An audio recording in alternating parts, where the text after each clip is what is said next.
profesor Antonio Alonso, autor de este libro sobre los mártires de Pinto, profesor universitario, y está también Teresa, que es sobrina y nieta de estos mártires. Entonces Antonio nos va a hacer la parte más histórica y Teresa va a hacer una parte más del testimonio familiar.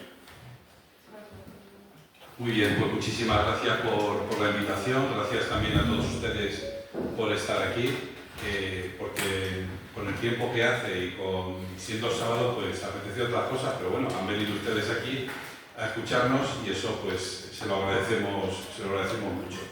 Por ir muy rápido porque son 160 diapositivas, ¿vale?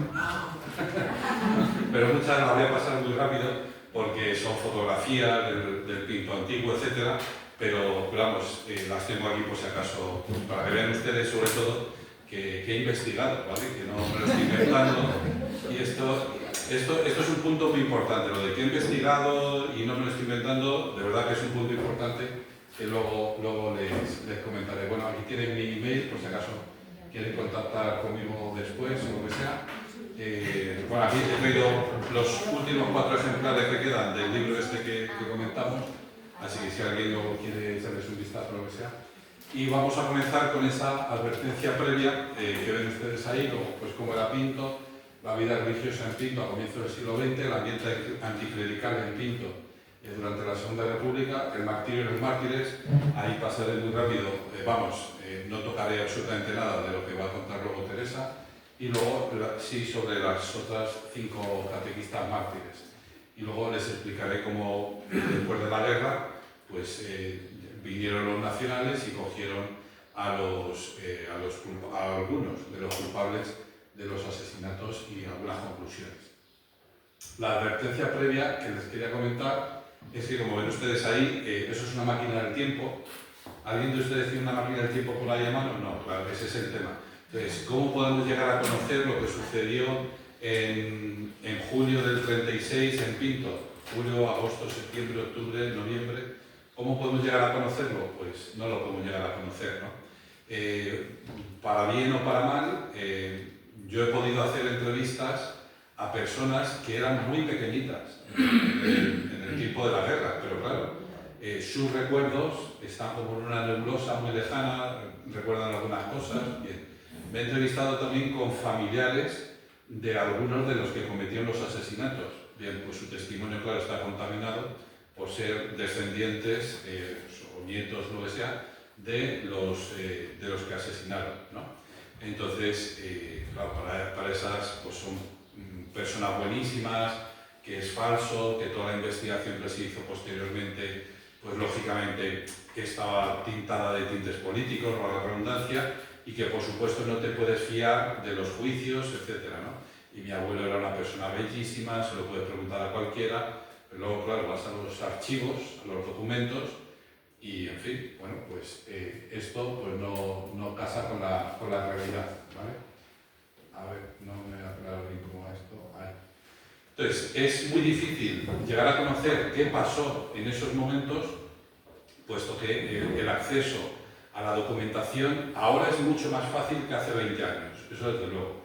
Pero uno se tiene que fiar y tiene que cruzar muchos datos de muchos archivos para hacerse una pequeña idea de cómo sucedieron las cosas en aquel momento, ¿no?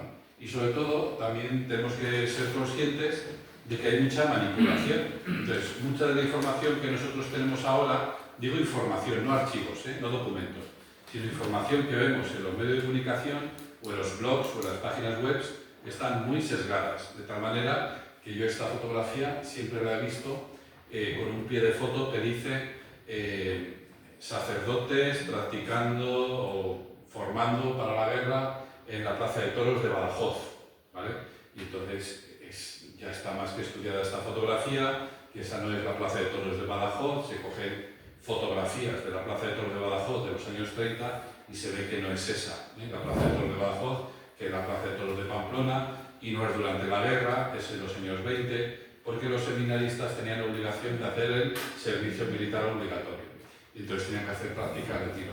Como eran seminaristas, digamos, tenían un tratamiento especial en el sentido de que sí hacían instrucción, pero la instrucción aparte, ¿no? Entonces, bueno, pues tenían que hacer la instrucción y como ven pues era ahí, en la Plaza de Toros y no era en un cuartel, etc. Bueno, entonces tenemos que acudir a fuentes documentales y fuentes testimoniales, pero esas fuentes testimoniales, insisto, son un poco peligrosas en el sentido de que quizás no se adecúen a la verdad de los hechos, ¿vale?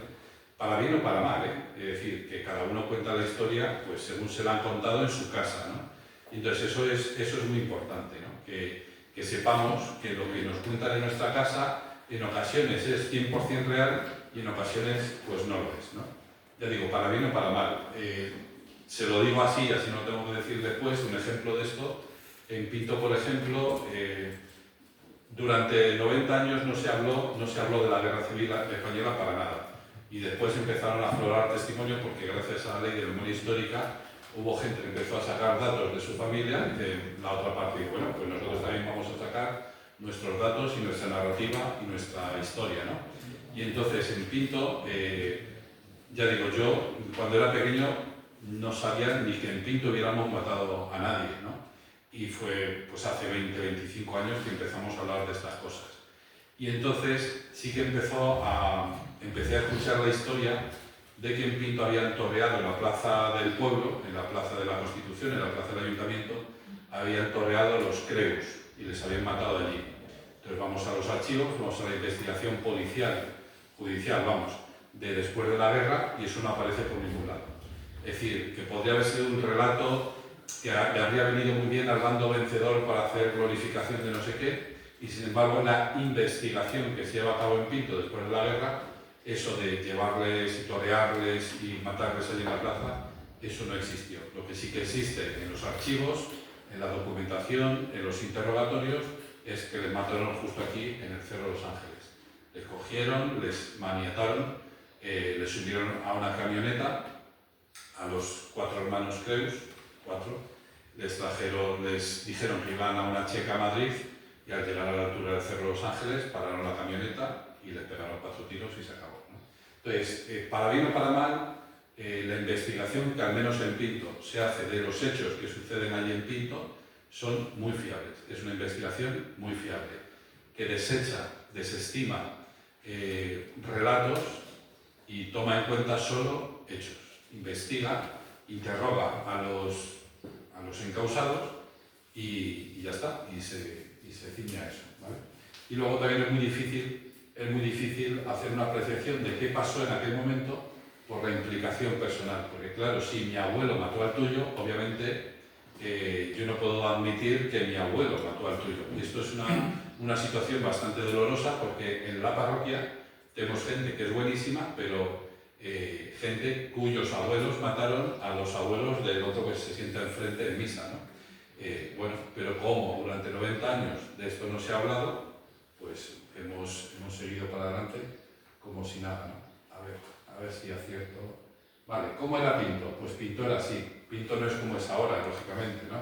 Pinto era polvo, tierra y barro, ¿eh? Cuando llovía era barro. Era barro hasta los años 60-70. Pinto no ha cambiado mucho desde el principio del siglo XX hasta final del siglo XX, hasta los años 60, mediados, no había cambiado prácticamente nada, ¿no?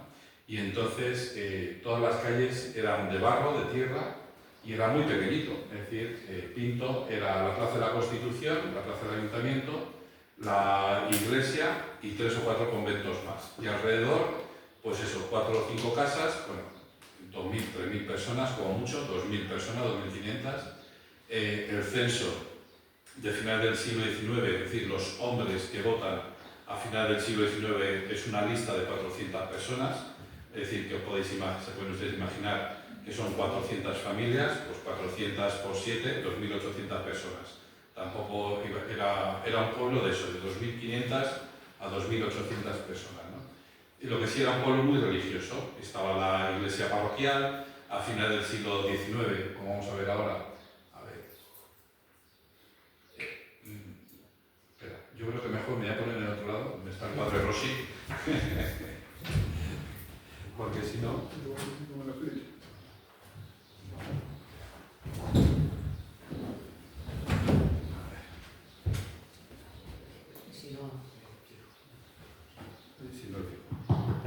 Perfecto. Demasiado. Vale, pues esta es, esto de por aquí es la iglesia parroquial, esta es la plaza del ayuntamiento, esta es la torre del castillo y aquí está el convento de las Madres Capuchinas. Había en la otra parte de Pinto, aquí afuera, estaba el convento de San Francisco, pero como al parecer algunos que luchaban por la independencia de España contra los franceses se ocultaron allí, o parece ser que los hermanos ayudaron de alguna manera a esos rebeldes, pues se lo pagaron reventando el convento, ¿no? Y aparte de las ermitas, pues lo que había era efectivamente pues esto, ¿no? Campo, campo, campo y campo, ¿no? Y de esto se vivía en Pinto del Campo. A principios del siglo XX se empieza a introducir la maquinaria agrícola, cosa que deja a algunos braceros, algunos jornaleros sin jornal, y esto al parecer empieza a hacer una especie de efecto, digamos, bastante negativo, porque empieza a tomar fuerza todo lo que es el discurso anarquista y también, sobre todo, el discurso socialista. Entonces empieza a llenar la cabeza de la gente de ese tipo de discurso de hay que odiar al rico, el propietario, el no sé qué. Entonces, esta es una de las casas que todavía sigue en pie, este es el estado en el que está actualmente esta casa, que pertenecía a Jaime Meri, que era el fundador, el creador de la fábrica de chocolate de Pinto, ¿vale? Había pocas industrias, una de ellas era esta fábrica de chocolate, y de Pinto, sobre todo muy importante, la estación de tren, que es lo que dinamiza durante décadas, durante el siglo y medio que lleva esto funcionando, pues la vida de Pinto. Está la fábrica de chocolate, que es, digamos, muy representativa porque dio trabajo a muchas familias en Pinto.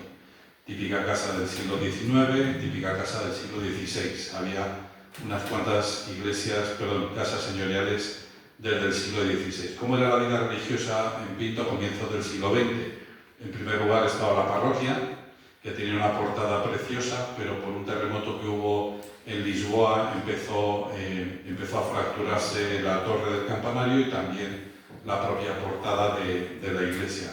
Entonces el cura que había allí empezó a desmontar la torre porque veía que iba a arrastrar a toda la portada, y efectivamente empiezan a desmontarla, y cuando ya la habían desmontado, efectivamente la propia portada colapsa, se cae, y bueno, pues eso es lo que tenemos, ¿no?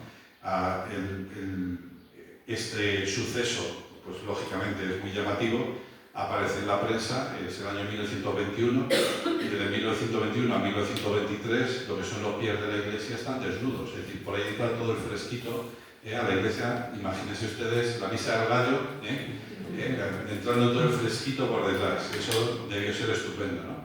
Pues hubo un par de años en los que tuvieron que construir todo lo que es. Claro, esta es la nueva portada, desde el año 23, y luego la torre posterior, después de la guerra, en los años 50, comenzaron a construirla, ¿vale? Bien, ¿cómo era el suelo? ¿Cómo era la entrada a la iglesia? ¿Cómo era todo? Pinto era así, era barro, polvo. Este es nuestro púlpito, bueno. Y esto es el convento de las Capuchinas, que antes les decía, y este es el convento, aquí estaba situado el convento de los franciscanos. Hay muchas ermitas, había algunas ermitas en Pinto, estaba la del Cristo, que todavía se mantiene, estaba la de Santiago, estaba la de San Antón, que todavía se mantiene, y esta es la iglesia de las hermanas de la Sagrada Familia de Burdeos, las Ursulinas, ¿no? Entonces aquí es donde comienza, por ejemplo, el Duque de Ahumada, el primer colegio de guardias jóvenes. Hay un año que están aquí, ¿vale? No dentro de la iglesia, lógicamente, sino en esta casa solaria que hay aquí al lado, que por cierto, esta casa durante la guerra, el convento de las Ursulinas durante la guerra será hospital militar, ¿no? Bueno, pues esta iglesia, lógicamente, atiende también a la gente del barrio, ¿no? Las religiosas pues tienen una labor muy fuerte, intervienen mucho en la vida de Pinto, tienen mucha relación pues con las mujeres, sobre todo de Pinto, les dan algo de formación. Estas son antiguas alumnas, porque eran alumnas, no eran alumnos y alumnas, sino eran solo alumnas, y bueno, también con una comunidad grande.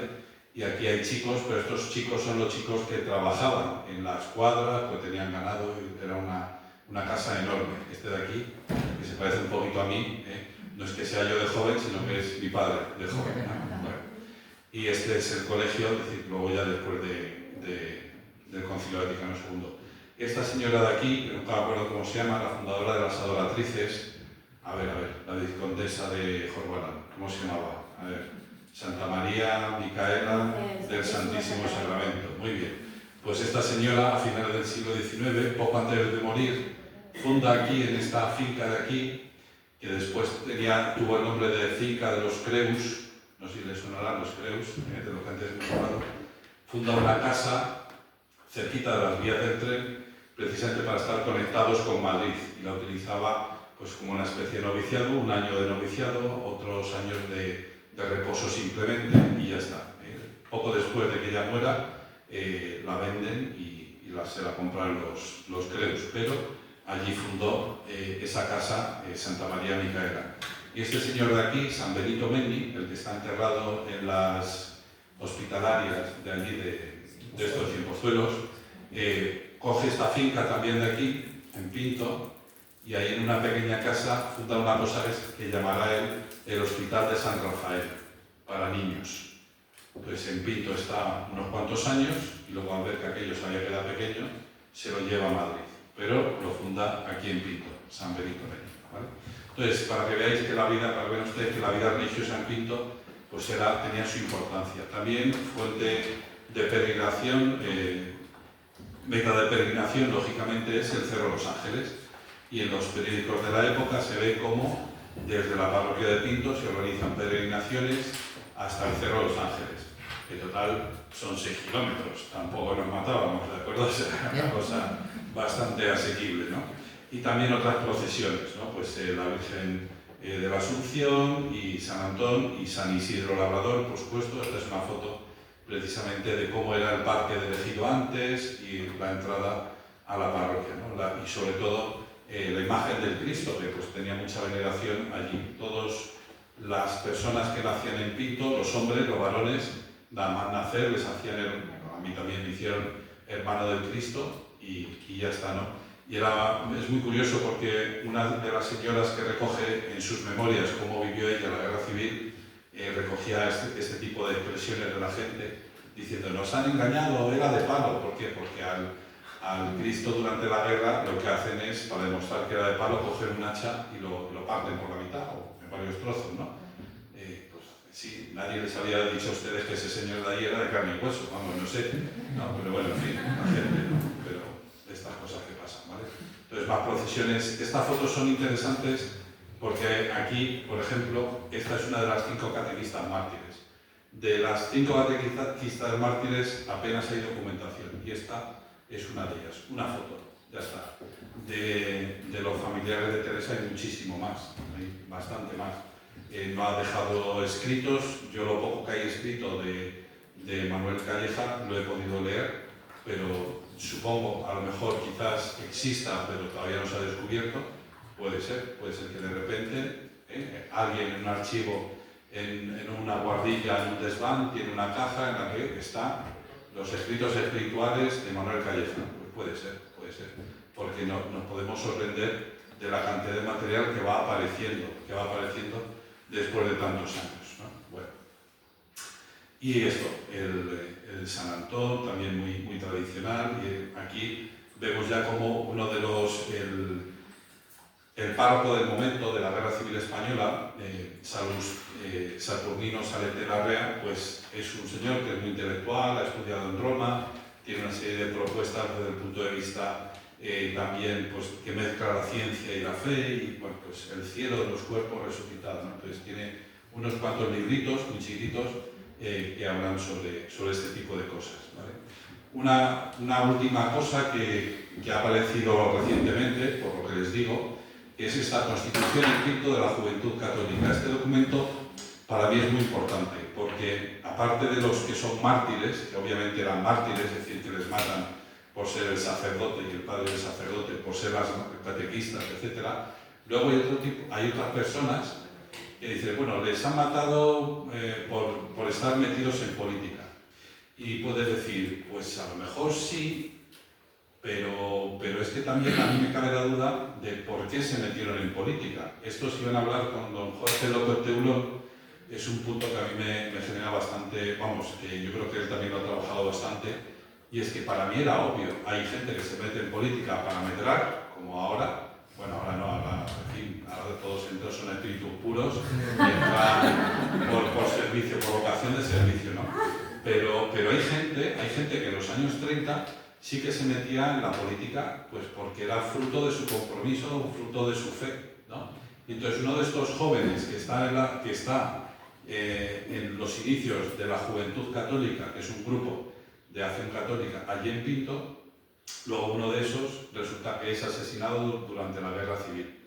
¿Y por qué le han matado? Por ser concejal de Acción Popular, por ser católico metido en política, y este no está en ninguna de las causas de beatificación. Pero igual hay otros, los Loarte, exactamente lo mismo. Es decir, mueren abrazándose y mueren perdonando a sus enemigos. Hombre, pues esto es llamativo también, ¿no? O los Creus.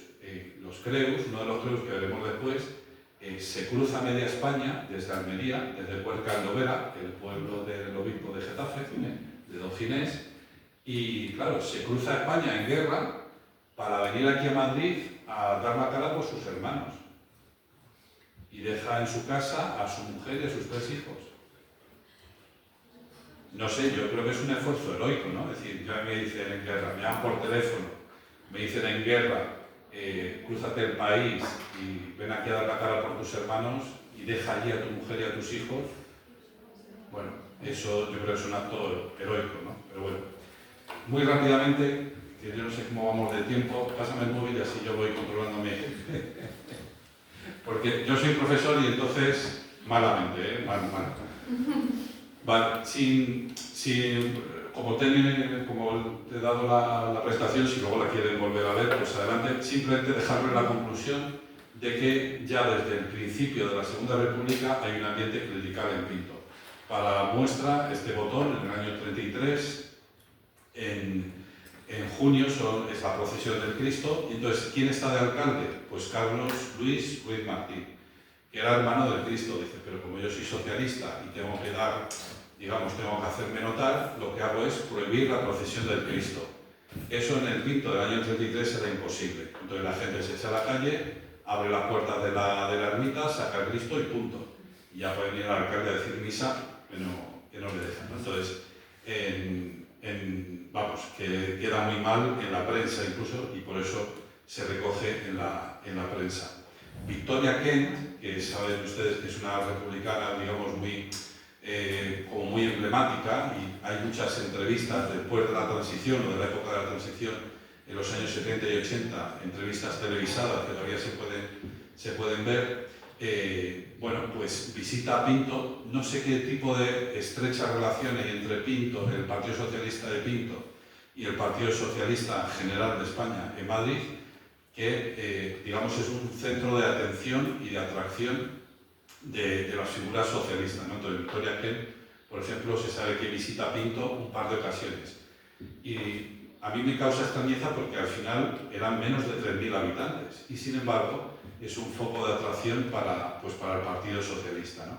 Entonces, por supuesto, Victoria Kent tiene un discurso bastante incendiario en el teatro de Pinto, en el Pósito de Pinto, que era el depósito de grano donde se almacenaba el diezmo. Con el paso del tiempo, esa dejó de ser su función y se transformó en un teatro. Cuando llega la guerra, ese teatro es la cárcel, donde meten a los que son detenidos porque son desafectos al régimen republicano, ¿no?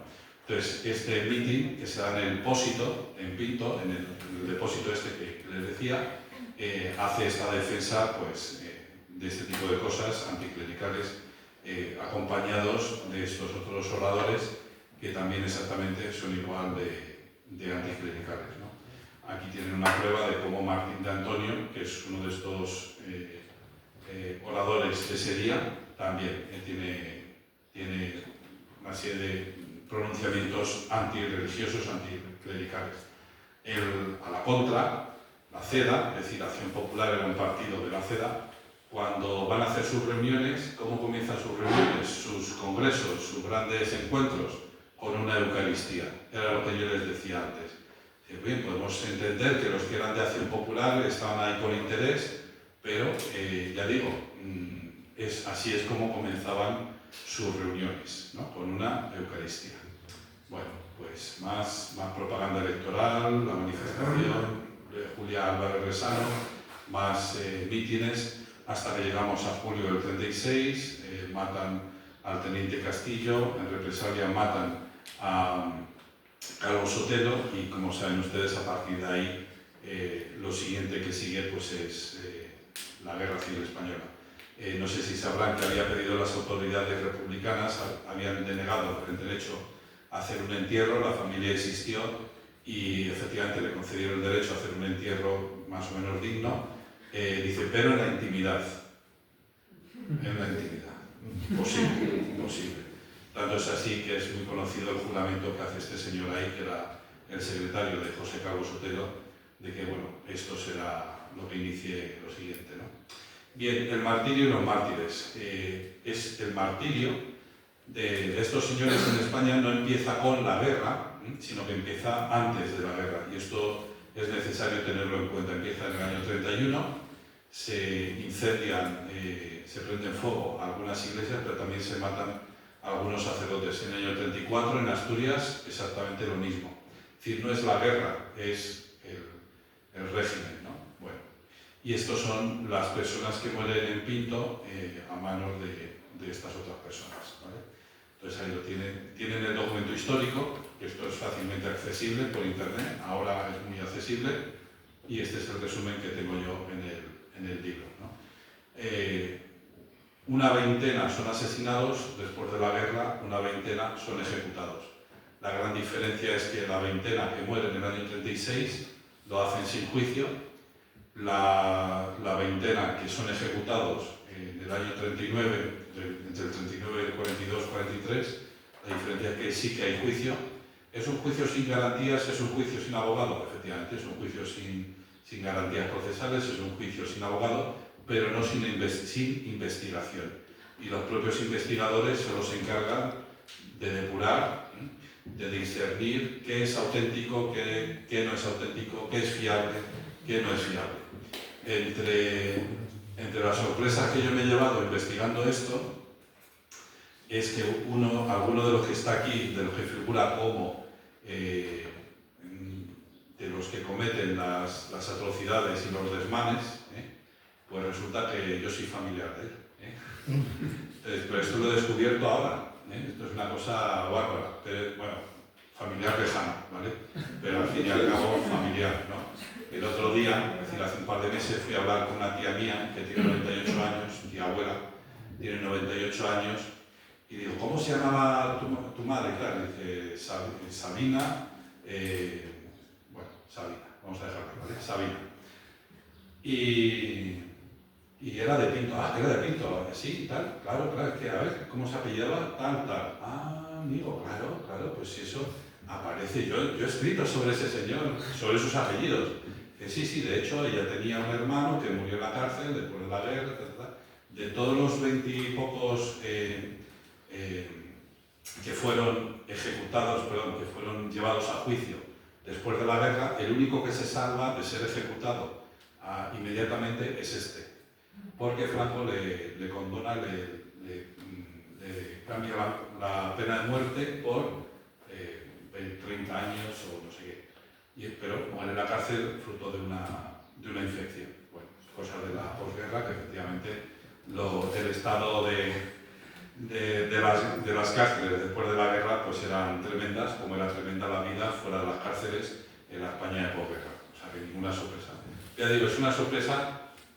¿Por qué digo esto? Porque después de la guerra nadie habla de la guerra ni de los muertos de la guerra. Mi abuela, que en paz descanse, claro, le mataron a su hermano aquí en la Cuesta Reina, pero claro, era una batalla, ¿no? Entonces, pues vino a pegar tiros desde Marto Jaén y le pegaron un tiro. Bueno, pues las cosas de la guerra, ¿no? Y sin embargo, mi abuela nunca nos dijo, tenéis que odiar a los nacionales o a los fascistas, jamás nos dijo nada de eso, porque la gente que vivió la guerra después de la guerra no quiere volver a mirar la guerra, quiere mirar hacia adelante. Hay, volviendo a la causa de los mártires, tenemos la causa de Cipriano Martínez y 55 compañeros en la que están metidos Manuel Calleja y José Calleja, y luego está la causa de Rufino Blanco Sánchez y 70 compañeros laicos en la que están las 5 catequistas mártires. De Manuel Calleja se lo dejo todo a Teresa, que se lo merece. Aquí tengo fotos por si acaso luego las quieres utilizar o lo que sea. Pero ese soy yo. Vale, y de las 5 catequistas mártires tenemos datos muy sueltos. Tenemos alguna foto, pero lo único que tenemos son datos. De la última, de estas tenemos más porque también es muy osado de enseñar las fotos de los cadáveres, pero esta es su foto, porque aparece en la causa general. Una de las pocas fotografías que aparece en la causa general es la de María García Busquet y la de Pilar y María Gallego, y son mártires catequistas de Pinto. Cuando, por ejemplo, en Pinto dice, no, mi abuelo nunca pudo matar tal, bueno, entonces ¿de qué murió esta otra gente? ¿De un resfriado? Porque el agujero que tiene en la cabeza no parece un resfriado, ¿no? Entonces, no queremos entender, porque no podemos aceptar que hubo una guerra, y que en una guerra la gente comete barbaridades, ¿no? No, mi abuelo nunca le habría atado las manos a la espalda a esos señores, pues sí, se las ató. Pues no puede ser, pues sí, se las ató, pero ¿qué quieres que te diga yo? ¿No? Es decir, ya con 80 años te voy a cambiar tu percepción de cómo era tu abuelo, de cómo fue tu abuelo, que por cierto, tu abuelo siguió viviendo bajo el franquismo, no le mataron después de la guerra, porque su único crimen fue atarle las manos en la espalda a alguien. Pues, en fin, y si a otros les ejecutaron, no es porque solo le ataron las manos en la espalda a alguien, sino porque mataron a alguien. No, mi abuelo nunca habría hecho eso. Vale, pues nunca lo habría hecho. Pero lo que yo sí que puedo decir es que la causa general, la investigación que al menos en Pinto se hace, es fiable. Es fiable. Es decir, que si dice la causa y la sentencia, no, es que fue sin garantías, pero fue una investigación bien hecha, soslayando los datos que eran espurios, ¿no? Entonces, si la causa dice mató, es que mató, ¿no? No, pero es que mi abuelo era bueno. Vale, pues ya está. Bien, Isabel Solo de Zaldívar, y aquí están algunas de las catequistas, y aquí está una historia que es muy dolorosa de contar, porque es la sexta catequista. La sexta catequista no muere mártir. No muere mártir. Y esto, de nuevo, es fruto de la investigación que he hecho después de publicar el libro, porque una vez publicado el libro, hay gente que se ha puesto en contacto conmigo. Y una señora de 90 y pocos años también me contó hace un par de meses, que ella estuvo trabajando con la hija de la sirvienta del médico de Pinto. Y dice que aquella noche, la noche del 9 de septiembre de 1936, el médico llegó muy alterado a casa. ¿Y por qué había llegado alterado a casa? Porque le habían ido a llamar, le habían mandado a llamar los milicianos. Dice, vente al depósito, a la cárcel, ¿no? Y entonces examinó a las 5 catequistas mártires, que se estaban desangrando. Y ¿por qué se estaban desangrando? Pues porque las habían violado. Eran personas de 60 años o más, y entonces las habían violado y estaban temerosos los milicianos porque se estaban desangrando. Y entonces llaman al médico, y eso es testimonio del médico recogido por la sirvienta, recogido por la hija de la sirvienta, ¿no? Del médico. Y entonces el médico se da cuenta de que están allí metidas en esa cárcel, que están sangrando después de haber sido violadas, porque eran las catequistas, nada más. Y no eran nada más que catequistas. Una era maestra en la fábrica de chocolate, pero el resto eran eso, estaban allí por ser catequistas. ¿Y quién era la presidenta, la sexta catequista? Su mujer que era más guapa, era más joven y efectivamente pues también era catequista. ¿Qué hizo el médico? Pues le dio a probar un somnífero y después sacó una pistola, la mató a ella y luego se mató él. Y están enterrados juntos. Claro, ¿qué grado de desesperación tiene que tener el médico para hacer eso? ¿No? Y no fue mártir, pues porque no la mataron los milicianos, la mató su marido. pero, en fin, yo no voy a entrar a juzgar eso, pero quiero decir, ¿es entendible? Pues dentro de una guerra, del contexto de una guerra, ojalá, yo solo puedo decir, no sé si es entendible, lo que sí que puedo decir es que ojalá nunca nos encontremos nosotros en una situación similar, no se puede juzgar así. Ya acabando, la cuestión del procedimiento sumarísimo, simplemente para que vean ustedes que hay toda una investigación, después de la guerra hay toda una investigación judicial en la que efectivamente hay 24 víctimas y efectivamente, bueno, pues hay todo una serie de víctimas que no son solo esto que hemos dicho, pero que hay pues también por cuestiones políticas y otros simplemente porque están trabajando para los creus, ¿no? Y este es, digamos, el íter, la descripción cronológica. El último que muere en Pinto es este Adrián Pérez Escribano, que había sido concejal de Acción Popular, era el último concejal de Acción Popular que quedaba vivo en el pueblo. Fueron hasta Guadalajara a por él, es decir, que lo trajeron a Pinto para matarle en Pinto, y este es el que formaba parte de la Junta de Juventud Católica. Entonces, es mártir de la fe, bueno, pues no lo sabremos nunca. A este señor también van a por él y en medio de la guerra en Madrid pues le meten unas 6 palizas y después de esa paliza muere, ¿no? Pero bueno, está en la familia Creus Vega. Este es el señor Jesús Creus Vega, es el que viene de Huerca Lovera, se cruza toda España y deja a sus 3 hijos huérfanos. En fin, bueno, pues los Loarte, pues lo mismo, ¿vale? Gente que su único delito era ese. Y luego, por último, don Félix Herranz López. Félix Herranz López era un sacerdote del pueblo de Guadalajara también, y entonces este señor pues dice, pues aquí en Pinto se está muy bien al principio del siglo XX. Y entonces se trae su sobrina crece con él en su casa, se casa con alguien de Pinto, tiene hijos y viene la guerra, ¿no? Entonces el 17-18 de julio estalla la guerra. Y al poco tiempo, antes, yo no sé si antes o después, porque esto tampoco se sabe, antes o después del martirio de Manuel Calleja, le dice don Félix, dice uno de los que después mató a más gente, don Félix, le llamaba eso así, don Félix, márchese usted de aquí, que si no esta noche vamos a su casa a por usted. Y entonces este señor cogió, se quitó los hábitos, la vestidura talar, y se marchó a Madrid a esconderse con su sobrina y los 2 hijos de la sobrina y el suegro de la sobrina, el padre el abuelo de esas criaturillas que se ven ahí, ¿no? Por cierto, las fotografías son de durante la guerra en Madrid. Y don Félix, siendo sacerdote, estuvo en Madrid en guerra. Y esto es muy curioso porque tampoco ha quedado recogido en muchos sitios. Don Félix siguió administrando sacramentos. Siguió celebrando la Eucaristía, siguió bautizando, siguió casando, con riesgo de su vida, ¿no? De hecho, es muy curioso porque tuvieron la suerte, si lo queremos ver así, pues fue providencial, si quieren ustedes, que en ese edificio, ahí los milicianos nunca iban a buscar a nadie. ¿Por qué? Porque en ese edificio vivía una de las tonadilleras más famosas de la época, que yo no me acuerdo cómo se llama. Pero imaginemos que fuera la Argentinita, en honor a la Argentina. Y entonces, claro, los milicianos cuando iban a ese edificio, su interés no era ponerse a buscar a nadie por el edificio, era ir a ver a la Argentinita, y a ver cómo cantaba, y a ver si cantaba, y a ver si por 4 patatas les cantaba algo o lo que fuera. Claro, y nunca buscaron en ese edificio a nadie que fuera ni sacerdote, ni religioso, ni nada. Y resulta que allí estuvo don Félix Herranz López.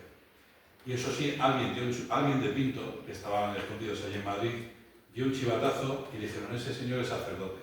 Y entonces el comisario de la Checa, ya andando el año 38, una cosa así, fue allí y le empezó a interrogar a don Félix, ¿no?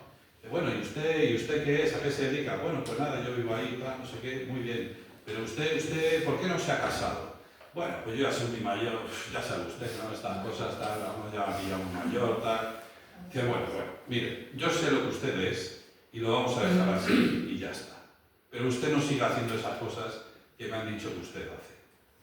Por el año 38 ya la gente ya había bajado un poco el pedal, ¿verdad? Y ya estaba diciendo, esto de matar curas y monjas, por ser curas y monjas, entonces el martirio se suele dar desde julio del 36 hasta prácticamente comienzos, mediados del 37, pero más allá del 37 es difícil encontrar más mártires, salvo que sea por algo, o sea, una cosa muy puntual, ¿no? Masivo, fue masivo, eso sí, la inmensa mayoría del martirio se dio ahí, pero fuera de esa fecha ya era más difícil, ¿vale? Nada, simplemente aquí tienen ustedes la lista de personas que efectivamente después de la guerra fueron ejecutados, ya digo, excepto Francisco Cámara Jordán, que es no antepasado, pero sí familiar lejano mío, ¿vale? Que su pena fue conmutada por pena de 25 años, etc. ¿Vale? Bueno, las conclusiones, simplemente nunca más la guerra. Yo creo que lo que se quedó impregnado en el ambiente después de la guerra, esa sensación de nunca más la guerra, también la sensación de que nunca sabremos exactamente qué es lo que pasó en esos días, cuáles fueron los detalles. Ahí en el libro señalo alguna cosa pues no sabemos qué pasó con las monjas capuchinas, por ejemplo. Sabemos que no murieron. Es decir, se dispersaron por Madrid, pero no sabemos ni cómo, ni cuándo, ni dónde. No sabemos tampoco qué pasó con las Ursulinas. Sabemos que no las mataron. Y sabemos que nada más llegar los nacionales allí, pusieron un hospital de campaña, el Hospital de Sangre, en su casa, pero ellas no estaban allí enfermeras. Había otras de San Vicente de Paúl, no sabemos, ¿no? Lo que sí sabemos que hubo víctimas mortales, fruto del odio anticlerical, y al acabada la guerra hubo un terror rojo. Durante la guerra hubo un terror rojo, después de la guerra un terror azul, y sí que tienen valor, yo creo, esos interrogatorios y juicios sumarísimos. Y después de la guerra, ya digo, en el libro recojo unos cuantos testimonios de que nadie volvió a hablar de la guerra, que se miró para adelante y que los hijos y nietos, tanto de asesinos como de asesinados, convivieron juntos, se casaron, tuvieron descendencia y nadie volvió a hablar de la guerra. Tanto es así que la vida siguió para adelante, tal cual. Ya digo, aquí en esta foto ustedes no lo ven, pero hay gente que estuvo en la guerra en un bando y gente que estuvo en la guerra en otro. Tanto es así que las pandillas de jóvenes de los años 60 eran precisamente hijos de aquellos, ¿no? Y pues eso, ya digo, se casaban y tenían hijos y ya está, ¿no? Y acabo con esta frase de Adolfo Suárez, que se la cogió Antonio Machado, que está el hoy abierto, el mañana, mañana al infinito, hombres de España, ni el pasado muerto, ni está el mañana, ni el ayer escrito. Así que muchas gracias por su atención.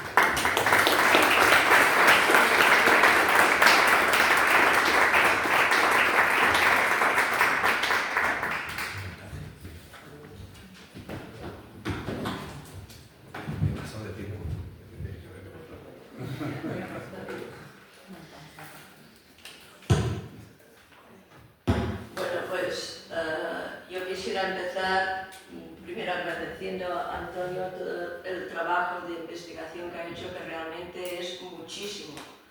Yo he aprendido más cosas de mi familia leyendo su libro que no con las que sabía yo. O sea que básicamente lo que os voy a decir ahora está escrito por Antonio. Lo primero, bueno, pues, a ver un momentito. No se sabe, o yo no tengo conocimientos, yo creo que tú tampoco, de en qué fecha mi tío entró en el seminario. Pero sí que os puedo decir que entró en el seminario menor y que estuvo muchos años allí. Y a ver si sale la primera diapositiva que queríamos enseñar. Bueno, esto es Siervos de Dios, José Calleja, Teruel, bueno, esto es historia familiar, pero si podemos pasar a la foto del seminario menor, para que veáis que era realmente un niño cuando entró en el seminario.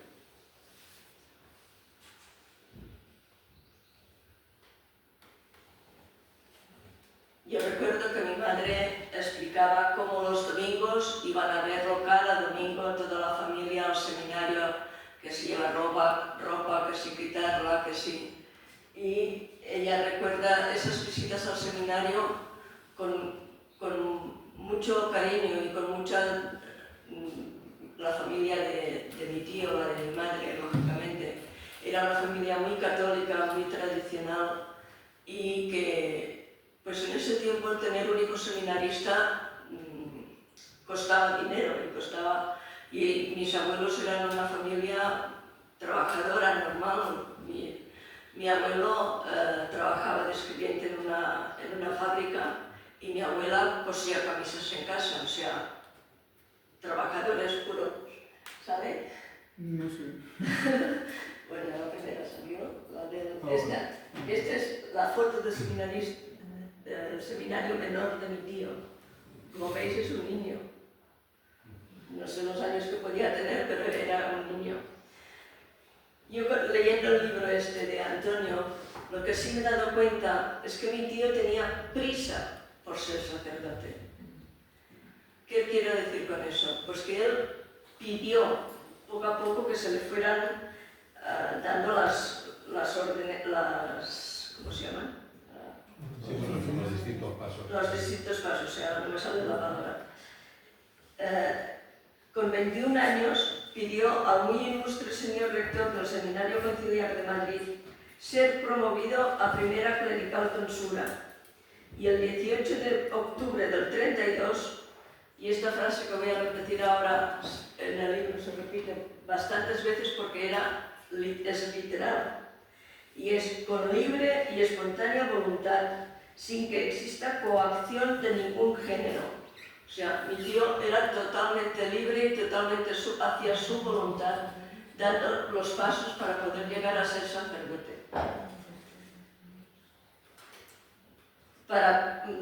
Siempre que hay una ordenación o de diácono, de sacerdote, se piden informes, digamos, de la persona, ¿no? Para ver si realmente tiene las características y su vida está de acuerdo con una moralidad correcta, ¿no?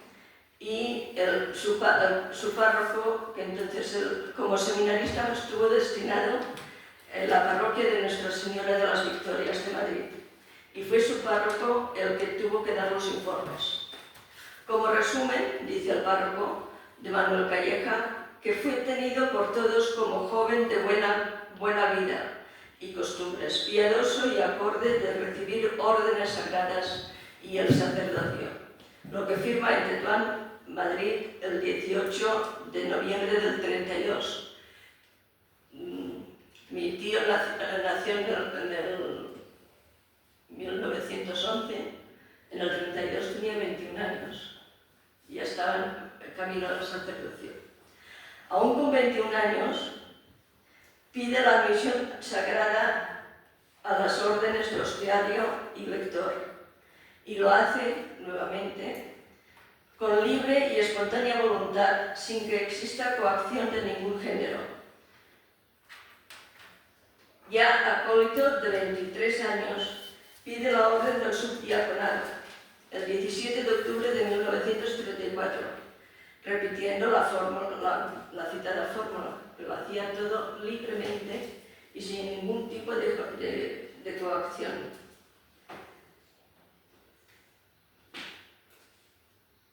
El ambiente, pues como ya todos sabemos, era pues muy anticlerical, revolucionario, y Madrid. Pero esto a mi tío no le asustó. Esta mañana se nos decía que a los seminaristas se les hablaba del martirio. Yo creo que mi tío estaba convencido de que podía ser uno de sus finales. Porque ya digo, él fue metódicamente pidiendo cada paso que hacía. Yo creo que tenía, eso no como he dicho antes, tenía prisa porque le ordenasen sacerdote. ¿Tenía prisa porque fuera mártir? Pues no lo sé, pero sin duda puede ser que lo tuviera en la cabeza, ¿no? Dice, el 7 de febrero de 1935, con 23 años, suplica, habiendo cumplido el servicio militar, que era cuestión, o sea, para poder ser ordenado sacerdote tenía que haber hecho ya el servicio, ¿verdad? Él ya lo había cumplido y hizo de nuevo se solicita a su párroco que le conteste al interrogatorio que se hace, como he dicho antes, a todos los que van a ser ordenados. Y ahora os voy a leer algo literal, como escribía Antonio, que fue algo que a mí me impresionó mucho, que incluso le hice la foto y se la envié. Digo, ¿estoy leyendo correctamente? ¿Es esto cierto? Porque no me lo creía. Y la noticia es esta. Fue ordenado sacerdote el 15 de junio de 1935, en una de las 3 tandas de ordenación que había entonces en Madrid. Quiso la providencia, y una providencia especialísima, que una oportuna enfermedad de Monseñor Eijo Garay propiciase que esta tanda fuera ordenada por el obispo de Málaga, que luego sería San Manuel González. A mí esto me impresionó, no os podéis imaginar cómo, porque yo desde hace muchos años soy gran devota de San Manuel González. Y para mí fue un regalo saber que había sido el obispo que había ordenado a mi tío por providencia, porque se había puesto enfermo el obispo. No tocaba que lo ordenase él, pero la providencia sí lo quiso. Y fue ordenado sacerdote el 15 de junio de 1935. Al día siguiente, el 16 de junio, hizo su primera misa en los Padres Mercedarios de la calle Silva, 25 de Madrid, situada a escasos metros de la calle de San Roque, 16, el hogar de los Monteros, donde habían vivido mis abuelos, mi madre y mis tíos. A las 10:30 de la mañana, invitado como orador sagrado, fue uno de los... me salta de una línea. Uno de los formadores del seminario, Hermógenes Vicente, que también la providencia ha querido que esté en la misma causa de beatificación que están mi tío y mi abuelo, y que fue martirizado en Aravaca, en la carretera de Castilla, el 18 de septiembre del 36. Sus padrinos fueron el padre mercedario Manuel Cereijo y Enrique Calleja. Enrique Calleja era hermano de mi abuelo, o sea, tío del sacerdote. Y os podría seguir leyendo mucho, pero lo que sí quiero resaltar es que mi tío como sacerdote tuvo un solo destino, que fue la de coadjutor en la parroquia de Pinto. Fue el primero y el único, porque el pobre murió o le asesinaron el 27 de julio del 36, juntamente con mi abuelo. Fueron asesinados en el camino de Parla. En el camino de Parla, antes Antonio nos ha dicho de un teatro. En ese teatro, cuando los cogieron prisioneros a mi tío y a mi abuelo, que fueron traicionados porque mi tío acababa de decir misa en las Ursulinas y saliendo un señor les dijo que él les acompañaba para que no les pasase nada, pero fue el que les traicionó. Y los enterraron en este casino donde había 29 personas más. Entre las 29 personas había el hermano del alcalde de Pinto. El alcalde era rojo y el hermano era nacional. Y entonces el alcalde dejó que se marchasen mi tío y mi abuelo, camino de Parla, donde los mercenarios los cogieron y los fusilaron. Cuando se acabó la guerra, después de fusilarlos, mi madre, mi abuela y mi otro tío tuvieron que marchar porque también los perseguían para asesinarlos a ellos por condición de requeté, de falangistas, ya sabemos la historia, ¿no? Y fueron para Cataluña con la idea de poder cruzar la frontera con un salvaconductos. Pero cuando llegaron a Cataluña, los salvaconductos habían acabado y se quedaron a vivir en Cataluña.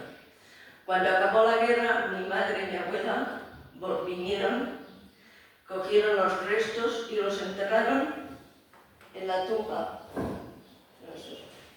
Esta es la tumba que hay en Pinto, donde no pone que en ningún sitio que sean el sacerdote y su padre. Y entonces, pues creo que hasta que no aparecí yo por Pinto, no se supo, no sabían dónde estaban enterrados el cura y su padre. Y yo les dije, están aquí en Pinto, porque yo cada año con mi madre y mi padre veníamos a veranear a Burgos, porque mi padre era burgalés. Íbamos a Pinto el 27 de julio a rezar a la tumba de mi tío y mi abuelo, y yo sabía que estaban en Pinto. Volvimos el 2008 con mi esposo y fui incapaz de encontrar la tumba. Luego, bueno, es que eso es historia para otro día, porque es muy larga. La cuestión es que yo viajé sola a Pinto y le dije a don Alfonso Cánovas, que entonces era el párroco de Pinto, digo, yo sé que están enterrados aquí. Y me dijo, nadie del pueblo sabe dónde están enterrados tu tío y tu abuelo. Digo, yo le digo que están enterrados aquí, porque yo he venido muchos años a rezar a la tumba de mi tío y mi abuelo con mi madre, mi padre y mi hermano. Y bueno, pues yo me fui para el cementerio, subí. Después de buscar como hora y pico la tumba, no la encontraba. Entonces me paré y les dije, yo sé que estáis aquí y no me voy sin encontraros. Al cabo de poco tiempo encontré la tumba. Y bajé a la parroquia y don Alfonso no se lo creía. Dice, ¿cómo es que hayan estado aquí enterrados y nadie supiera? Y nadie sabía porque... leer lo que ponía. Caídos, bueno, no sé si lo diré exactamente literal, pero lo que pone es caídos por Dios y por la patria, José Calleja Montero, José Calleja Teruel y Manuel Calleja Montero. Vuestra familia no os olvida, pero en ningún momento pone que sean el sacerdote y su padre. Por lo tanto, nadie sabía que esta era la tumba de ellos. Y sí que es... Y esto fue en el 2011, en el aniversario del 75 aniversario del fusilamiento, que yo ya había venido a Pinto, ya nos conocíamos con el párroco, y vinimos mi esposo y yo para celebrar la misa del 75 aniversario, en cuya misa mi esposo, que es este que está aquí, era diácono permanente y predicó él en el 75 aniversario.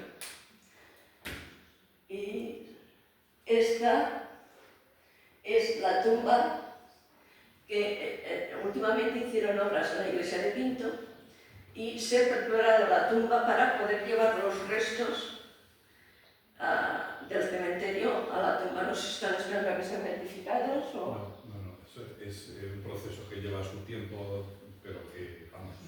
¿Qué será? Sí. Yo espero verlo pronto. Y todas esas cosas, pero no sé. Yo espero verlo pronto. Y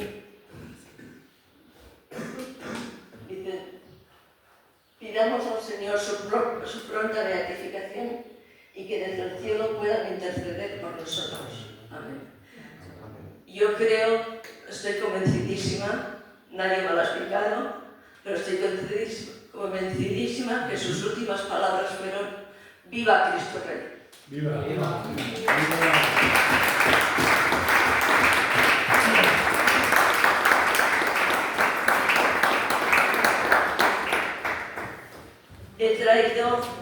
Hicimos estas estampas, que es para pedir la intercesión de ellos.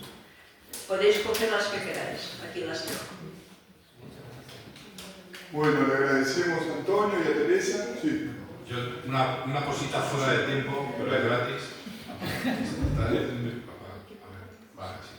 sí. Es simplemente en la foto que aparecemos Teresa y yo delante de una casa, era la casa en la que vivía no solo José Calleja Teruel con su mujer y su hijo Manuel Calleja Teruel, sino que era la casa de la catequista, de la presidenta de las catequistas, Isabel Soló de Zaldívar, esta de la que os he dicho, y solo queda esta foto y tal.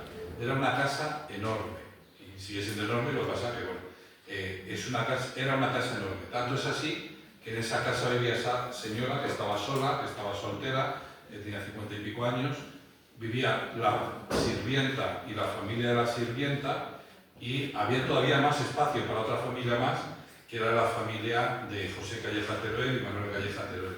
De tal manera que cuando asesinan a los dos, al padre y al hijo, van a darle la noticia a la madre, a la abuela de Teresa. ¿Y quién está allí con ella para consolarla? La catequista y las otras catequistas. Esto, de nuevo, es una cosa que se ha ido descubriendo ahora que hemos empezado a investigar con esto, y es que la cuestión es: mi padre es de Pinto de toda la vida. Mi padre no sabía que en Pinto habían matado al cura, porque insisto mucho en esto: después de la guerra no se volvió a hablar de la guerra, salvo si en tu casa te habían matado a alguien, te decían, pues mira, fue ese de ahí, o fue el padre de ese de ahí, y ya está. Pero aparte de eso, nada más. De tal manera que el ambiente en Pinto después de la guerra no fue irrespirable.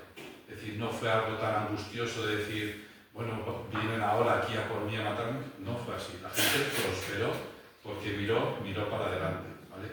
Entonces, simplemente era eso, reforzar esa idea de que vivían allí juntos, y que pues recibió el consuelo de otras mártires, que serían después mártires, y la cuestión que por eso no sabíamos dónde estaba la tumba del cura, porque no sabíamos que habían matado al cura, ¿no? Entonces es una cosa para mí muy curiosa.